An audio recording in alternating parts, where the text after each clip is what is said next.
हाय, कैसे हो दोस्तों? राधे राधे। और आज का टॉपिक फिर प्रेमानंद जी महाराज जी की हेल्थ के ऊपर है, लेकिन टॉपिक बहुत अलग है और बहुत लोगों के दिमाग में ये सवाल घूम रहा है कि जैसे कि आपको पता है कि प्रेमानंद जी महाराज जी को एक किडनी प्रॉब्लम थी, autosomal dominant polycystic kidney disease, जिसमें सिस्ट बन जाती हैं किडनी में।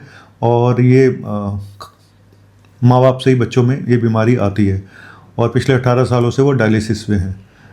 और अब उनकी कंडीशन कुछ ठीक नहीं है, जैसा कि वो खुद भी बोल रहे हैं। कल भी उन्होंने बोला है कि मेरी दोनों किडनी ख़राब हो चुकी हैं, मेरे पास बचा ही क्या है, वक्त कम बचा है, कुछ ऐसा उन्होंने एलविश यादव के साथ मिलने के बाद ये बात बोली है। और जाना तो सबको है, मुझे भी जाना है, आज नहीं तो कल जाना है। मेरे मन में एक सवाल बार बार आ रहा है और बहुत सारे लोगों के मन में एक सवाल बार बार आ रहा है कि आखिर किडनी ट्रांसप्लांट क्यों नहीं कराया अब तक, और आगे भी वो अभी भी वो नहीं करवाना चाहते। ऐसा सूत्रों से पता चला कि वो नहीं करवाना चाहते हैं। आखिर क्यों, पहली चीज़। और क्या किडनी ट्रांसप्लांट डायलिसिस से ज़्यादा बेहतर विकल्प है? तो आज इसी पे चर्चा करेंगे। और किडनी ट्रांसप्लांट में क्या प्रॉब्लम्स आती हैं भारत जैसे कंट्री में, ठीक है, कितना खर्चा आता है किडनी ट्रांसप्लांट में, और क्या क्या ध्यान रखना चाहिए।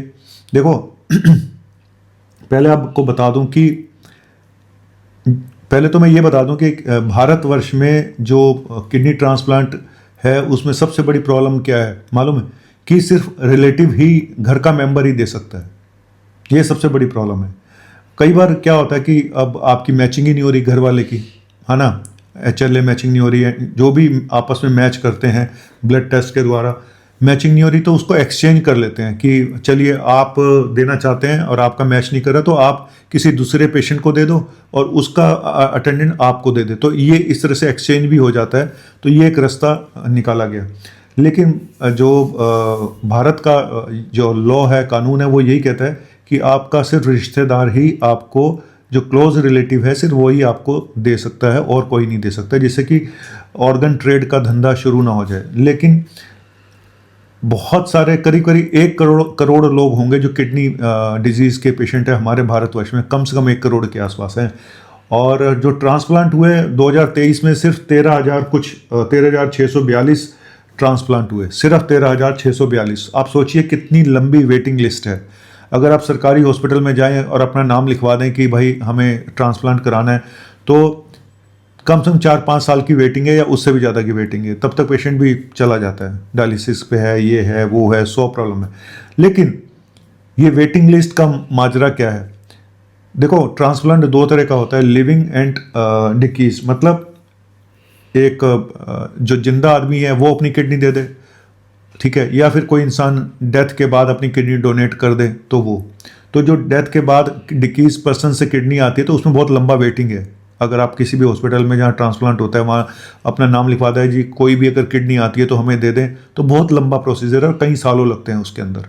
लेकिन लिविंग जो डोनर है, जैसे कि आपके घर का कोई मेंबर आपको दे रहा है, या दूसरे कंट्रीज़ में जाके आप करा रहे हैं, जैसे कि अमर सिंह ने कराया सिंगापुर में जाके, लालू यादव जी ने कराया सिंगापुर जाके, या फिर कुछ कंट्रीज़ हैं जहाँ पे, जैसे मैंने बताया था कि मेरी मदर इन लॉ ने कराया था लाहौर में जाके। तो उस समय लाहौर में ये आज से, अब मुझे एग्जैक्ट ईयर तो नहीं पता है, लेकिन शायद 15 साल तो हो ही गए होंगे इस बात को, क्योंकि मदर इन लॉ को गए हुए भी करीब करीब 10 साल हो गए, तो 15 साल से भी ज़्यादा हो गया मेरे ख्याल से। तो लाहौर में जाके कराया था। तो अब तो खैर सोच भी नहीं सकते आप लाहौर। लेकिन जो अब मैं ये भी बता दूं कि जो आप लिविंग जो डोनर होता है उसमें फर्स्ट ईयर का सक्सेस रेट ज़्यादा होता है, मतलब सफलता ज़्यादा मिलती है अगर जिंदा आदमी की किडनी आप ले रहे हो, और बजाय इसके किसी ने किडनी डोनेट करी है मरने के बाद, तो जिंदा आदमी की किडनी में सफलता ज़्यादा मिलती है, सक्सेस रेट ज़्यादा है। पहले साल ग्राफ्ट सर्वाइवल का रेट 95% है लिविंग डोनर से, और डिकीज डोनर से जो डेथ के बाद अगर कोई देता है तो उसमें 90% है 1 ईयर का। लेकिन लॉन्ग टर्म कितना सक्सेसफुल है किडनी, आपका किडनी ट्रांसप्लांट कितने साल तक आदमी जी सकता है, ये सवाल भी सबके मन में आता है। देखिए, इसका जो लॉन्ग टर्म सर्वाइवल है वो डिपेंड करता है पर्सन टू पर्सन। एवरेज मान के चलते हैं 10 से 20 साल, मैंने 25 साल भी देखे हैं लोगों को। और क्या एक बार किडनी ट्रांसप्लांट कराने के बाद आप दोबारा किडनी ट्रांसप्लांट करा सकते हैं? बिल्कुल करा सकते हैं, 3 बार भी करा सकते हैं। डिपेंड करता है कि पेशेंट की हेल्थ कैसी है, उसकी बाकी मेडिकल इलनेस तो नहीं है, वो क्या उस लायक है और क्या उसको किडनी मिल रही है दोबारा। तो ये सब चीज़ें पे डिपेंड करता है कि किडनी ट्रांसप्लांट किया वो दोबारा हो सकता है नहीं हो सकता। चलिए, ये तो एक अलग इशू हो गया। लेकिन किस बातों पे फैक्टर डिपेंड करते हैं, अभी मैं प्रेमानंद महाराज जी के ऊपर भी आऊँगा, बताऊँगा कि आखिर उनके साथ क्या प्रॉब्लम रही होगी जो अब तक उनका ट्रांसप्लांट नहीं हो पाया। कौन से फैक्टर होते हैं जो किडनी ट्रांसप्लांट, किडनी चेंज हम कराते हैं तो उसकी सफलता पे डिपेंड करता है कि एक तो डोनर का फैक्टर, जो किडनी दे रहा है वो इंसान भी तो हेल्दी होना चाहिए, वो कितना हेल्दी है इस पे भी सफलता डिपेंड करती है। और जो किडनी ले रहा है पेशेंट, उसकी अपनी हेल्थ कैसी है पता, क्योंकि मैंने ऐसे पेशेंट भी देखे हैं जो गलत जिनको नहीं कराना चाहिए वो कराने चले जाते हैं। जैसे कि मान लो उसको स्ट्रोक भी हो चुका है, उसका हार्ट भी वीक है, तो ऐसे पेशेंट को नहीं कराना चाहिए, क्योंकि आपको मल्टीपल प्रॉब्लम्स हो चुकी हैं। तो आप कराने जाओगे तो ये भी हो सकता है कि हॉस्पिटल में ही ऑपरेशन के बाद ही प्रॉब्लम हो जाए या ओटी में ही कोई प्रॉब्लम हो जाए। तो ये डॉक्टर का फर्ज बनता है कि पेशेंट को उसकी फिटनेस के बारे में बता दे, लालच में ना आ जाए कि हाँ हाँ हम कर देंगे, और पेशेंट निकल ही नहीं पाता हॉस्पिटल से। मैंने कई केसेस ऐसे भी देखे हैं जहाँ पेशेंट हॉस्पिटल से निकल ही नहीं पाए, वहीं डेथ हो गई। मेरे बहुत क्लोज लोगों में से ऐसा हुआ है, और मैंने मना भी किया था कि मत कराओ किडनी ट्रांसप्लांट, इनको नहीं कराना चाहिए, लेकिन नहीं मानते लोग, इमोशनल हो जाते हैं। किडनी भी गई और वाइफ ने किडनी दी और हस्बैंड भी चला गया। और कई बार HLA मैचिंग नहीं हो पाती है ठीक से, है ना, तो मैचिंग भी बहुत ज़रूरी है। फिर ऑपरेशन के बाद पोस्ट ऑपरेटिव केयर कैसी मिली है, ऑपरेशन के बाद आपकी केयर कैसी हुई है ना, और आपने जो दवाइयाँ दी गई वो कितने ठीक टाइम तक ली, उसको ऐसा तो नहीं बीच में बंद कर दी अपने हिसाब से। तो इन सब चीज़ों पे भी किडनी ट्रांसप्लांट का असर पड़ता है।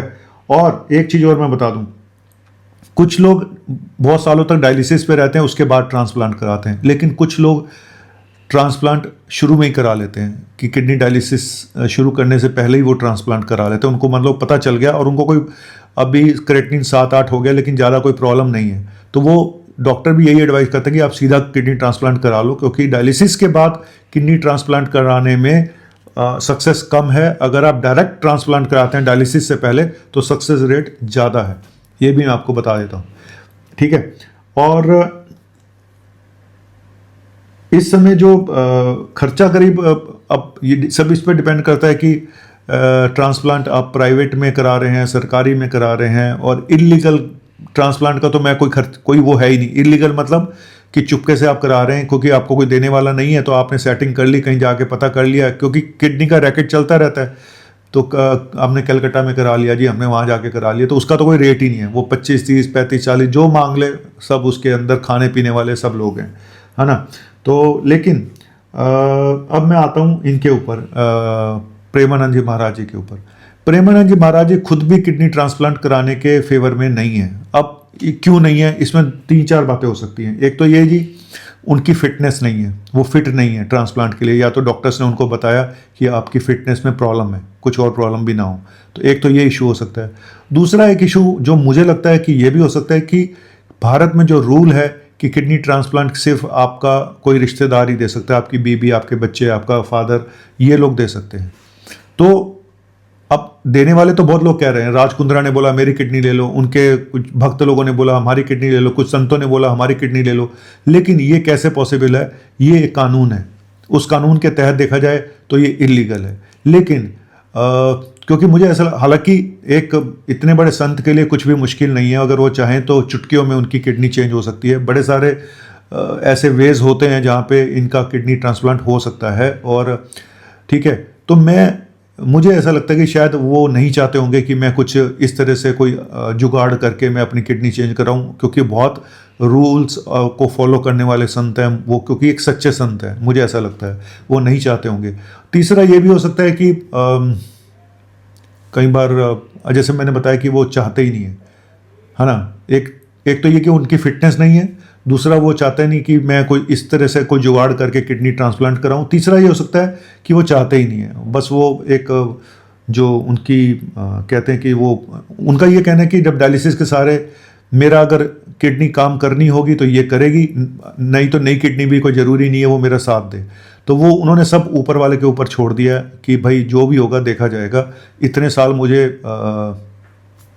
राधा नाम जप के अगर मेरे इतने साल निकल गए हैं तो शायद कुछ और साल भी निकल जाएं। बाकी अगर जाना है तो जैसे उन्होंने कल भी बोला है कि अगर जाना है तो मुझे जाना ही है, मुझे कोई रोक नहीं सकता। आज नहीं तो मैं कल जाऊंगा, क्योंकि किडनियां मेरी ख़त्म हो चुकी हैं। पर अब ये इशू थोड़ा सा नो डाउट एक डिस्कशन वाला इशू तो है कि इनको किडनी ट्रांसप्लांट आखिर इन्होंने अब तक क्यों नहीं कराया, ठीक है। और क्योंकि अब हमारे पास कोई रास्ता बचा नहीं है किडनी ट्रांसप्लांट के अलावा। तो अगर और कुछ डॉक्टर मैंने देखा वीडियो में ये कह रहे थे कि जी उनकी 5 बार डायलिसिस हो रही है, इससे क्या फ़र्क पड़ता है, 6 रोज़ डायलिसिस हो रही है, इससे क्या फ़र्क पड़ता है। सब फालतू की बातें हैं सर। जिसको हफ्ते में 2 बार डायलिसिस होती है तो उसकी अगर बॉडी में पानी भरना शुरू हो गया है, उसकी किडनी बिल्कुल ही ख़त्म हो चुकी है, उसमें बार बार यूरिया क्रिएटिनिन बढ़ रहा है, पोटेशियम बढ़ रहा है, मेटाबॉलिक एसिडोसिस हो रही है, पेशेंट का एनीमिया बार बार हो रहा है, तभी तो आप उसको बार बार कर रहे हो डायलिसिस। पहले तो 2 बार में ही काम चल जाता था, अब फिर 3 बार हुई, फिर रोज़ हो रही है। तो ये डॉक्टर जो बोल रहे हैं कि ये सब बेकार की बातें हैं, कुछ नहीं होता, ये सब एक फालतू की बातें हैं। मुझे नहीं लगता है ऐसी बातें करके। हम डॉक्टर्स को पता है कि जब ऐसा होने लगता है, जब हर रोज़ डायलिसिस होने लग जाए तो पेशेंट की कंडीशन नो डाउट ठीक नहीं है, ठीक है। बॉडी की डिमांड इतनी हो चुकी है कि उसको हर रोज़ डायलाइज करके करना पड़ रहा है। तो और एक डायलिसिस में कितना खर्चा आता है इसके ऊपर मैं अलग से वीडियो बनाऊंगा क्या होता है। लेकिन आज मुद्दा यही था प्रेमानंद महाराज जी से जुड़ा हुआ कि आखिर ट्रांसप्लांट क्यों नहीं कराया, और ट्रांसप्लांट कराना कितना आसान होता है, कितना मुश्किल होता है, ये सब चीज़ें हैं। और एक ट्रांसप्लांट के बाद जब रिकवरी में 4 से 5 दिन हॉस्पिटल में रहना पड़ता है, 5 दिन भी लग सकते हैं, 7 दिन भी लग सकते हैं, लेकिन टोटल रिकवरी में 1 महीना लग जाता है। 1 महीने तक आप कोई ड्राइविंग नहीं कर सकते, बाहर घर से बाहर नहीं निकल सकते। और जो सबसे अच्छा कंट्री माना जाता है ट्रांसप्लांट के लिए वो टर्की है। टर्की, आप हैरान हो जाओगे सुन के, टर्की में सबसे ज़्यादा ट्रांसप्लांट के लिए उसको बेस्ट कंट्री माना जाता है। और लेफ्ट किडनी का ट्रांसप्लांट करना आसान होता है राइट किडनी से। तो इसलिए ज़्यादातर केसेस में लेफ्ट किडनी, क्योंकि वो एनाटॉमिकल जो भी चेंजेस होते हैं बॉडी में वहाँ पे है ना, तो उसकी वजह से लेफ्ट किडनी का ट्रांसप्लांट करना आसान होता है। चलिए, मैं तो अब लास्ट में यही बोलूँगा कि हम सब सिर्फ प्रे कर सकते हैं ऊपर वाले से कि उनको भगवान लंबी ज़िंदगी दे, और सभी भक्त लोग भी और जनता उनके लिए प्रार्थना कर रही है, राधा नाम का जाप जप रही है। तो चलते चलते बस मैं भी यही बोलूँगा, राधे राधे राधे राधे राधे राधे, भगवान उनको लंबी उम्र दे। Thank you very much.